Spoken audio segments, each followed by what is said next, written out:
शन्नो भागा शमुना शंशो अस्तु शन्नाः पुरन्धिशमो सन्तु राया शन्नाः सत्यस्य सूयमस्य शंशः शन्नो अर्यमा पुरुजातो अस्तु।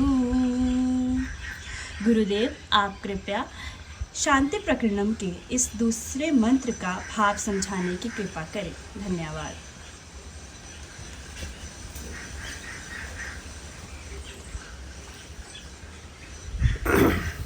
ऋग्वेद के 7वें मंडल के सूक्त 35 का दूसरा मंत्र है और ये मंत्र शांति प्रकरणम में भी द्वितीय स्थान पर है।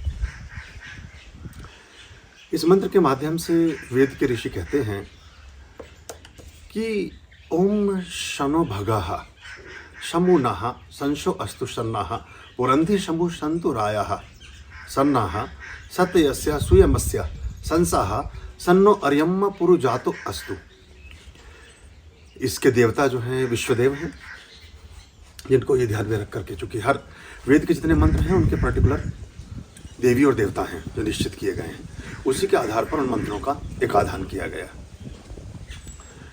तो इस मंत्र के माध्यम से परमात्मा से ये एक अरदास की गई है, ये प्रार्थना की गई है, ये निवेदन किया गया है, अपनी तरफ से ये विनती की गई है कि अगर हम जीवन में किसी प्रकार का ऐश्वर्य प्राप्त करते हैं, ऐश्वर्य को उपलब्ध होते हैं, तो वह ऐश्वर्य हमारे लिए सुखदायक हो, सुख की प्राप्ति हो उस ऐश्वर्य से। जो यश हमें प्राप्त हो, जो प्रसिद्धि हमें प्राप्त हो, जो ऐश्वर्य हमें प्राप्त हो, जो समृद्धि हमें प्राप्त हो, वो हमारे लिए शांति और सुख की दायक हो।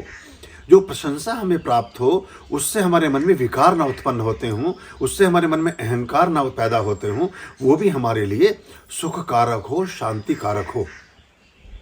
हम किसी भी चीज़ की अधिकता को अगर भोगते हैं, किसी भी प्रकार की अधिकता हमारे जीवन में होती है, धन की है, आरोग्य की है, यश की है, समृद्धि की है, वस्तुओं की है, सामान की, जिस भी चीज़ की उपलब्धता अधिकतम सीमा में होती जाए, अधिक मात्रा में होती जाए, वो हमें किसी प्रकार के अहंकार से पूरित ना करे, किसी प्रकार के विकार से पूरित ना करे। वो अधिकारिता भी, वो आधिक्य भी हमारे लिए सर्वत्र समग्र रूपेण सुखदायक हो, शांतिदायक हो। हम उससे सुख, समृद्धि, यश, धन, वैभव और तमाम चीज़ों को बहुत पीसफुली भोग सकें। होता क्या है कि हम बहुत सी चीज़ों को प्राप्त तो करते हैं पुरुषार्थ से या प्रारब्ध से, या तो हम अपने परिश्रम से, या हमारे ऊपर की गई कृपाओं से, या तो गुरुओं की कृपाएं हैं, या हमारे माता पिता की कृपा है, हमारे पूर्वजों की कृपा है, हमारे फोरफादर्स ने हमारे लिए ऐसी व्यवस्थाएं कर दी हैं कि हम बहुत सारे ऐश्वर्य, प्रशंसा, धन, सब चीज़ों को हम भोगने के भागी तो हो गए हैं, लेकिन हम उनको फिर ठीक से भोग नहीं पाते, क्योंकि हमारा कॉस्मिक जोन में उनके साथ कोई कनेक्शन नहीं बनता। बहुत बार हमारे जीवन में बहुत सौभाग्य के पल, सौभाग्य की बातें दस्तक देती हैं, लेकिन हम अपनी मूर्खताओं से, हम अपनी क्षुद्रताओं से उन चीज़ों को सदा सर्वदा के लिए खो देते हैं, या उनमें कुछ ना कुछ हम परेशानियां पैदा कर लेते हैं। यदि हम दूसरे लाइन सन्ना सत्य सूयमस्य संसाः सन्नो अर्यम पुरुजातो अस्तु, यदि कभी हम बहुत सारे सत्य के अवदानों के साथ हों, हम सत्य के नियमों के साथ हों, हम सत्य के कथन के साथ हों, हम सत्य के सत्यमय जीवन के अंगी संगी हो जाएं, तो भी हम उसमें सुख और शांति का अनुभव करें। और कभी अगर कोई ऐसी चीज़ बन जाए कि हमारे फैसले, हमारे निर्णय, हमारे द्वारा किए गए जीवन के क्रियाकलाप किसी और व्यक्ति द्वारा निर्धारित किए जाने हों, यानी आज की व्यवस्था में उसे आप न्यायाधीश कह सकते हैं कि कोई जजेस व्यवस्था है, कोई सरपंच हैं, कोई ऐसी कोई लोग हैं जहाँ बैठ करके आपके अच्छे बुरे का कोई फैसला किसी रूप में करना चाहता है, तो वो भी हमारे ही लिए हितकारक हो, सुख देने वाला हो, हमारे ही मन के अनुरूप हो जाए, तो उस तमाम तरह की व्यवस्थाओं में हम चीज़ों को भोग सकते हैं। चीज़ों की अधिकारिता, चीज़ों का आधिक्य, चीज़ों की विस्तारता आती है बहुत सारी चीज़ों से।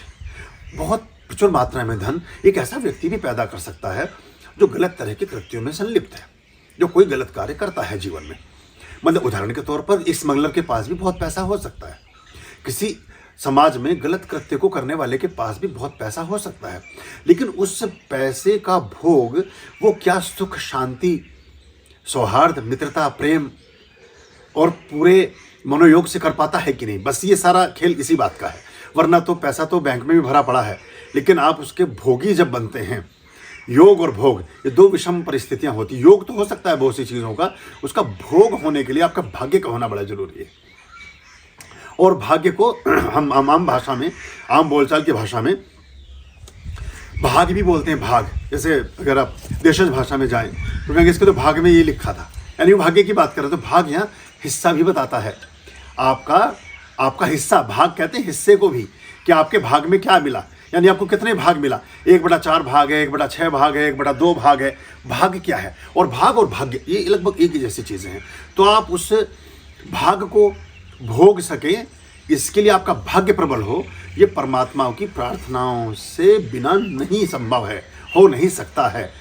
जो भी जिन्होंने भी किया है, जिन्होंने भी भोगा है, जो भी प्राप्त कर पाए हैं, वो तभी कर पाए हैं जब वो परमात्मा की छाया में बैठे रहे हैं, जो परमात्मा से किसी न किसी रूप में आबद्ध रहे हैं। इसके अतिरिक्त कभी भी संभव नहीं हो सका है।